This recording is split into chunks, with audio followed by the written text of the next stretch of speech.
سألتك أن تكون خواتمي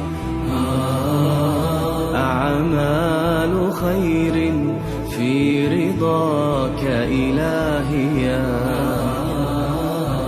ربي. رجوتك لا تؤاخذ زلتي، فأنا الظلوم وأنت ترحم حالي يا ربي. سألتك أن تكون خواتمي أعمال خير في رضاك إلهي ربي.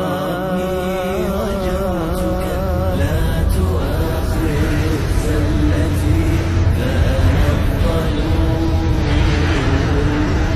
فأنا الظلوم وأنت ترحم حالي يا ربي. سألتك جنة عرض الفضاء وبطول جودك يا مليك مناليا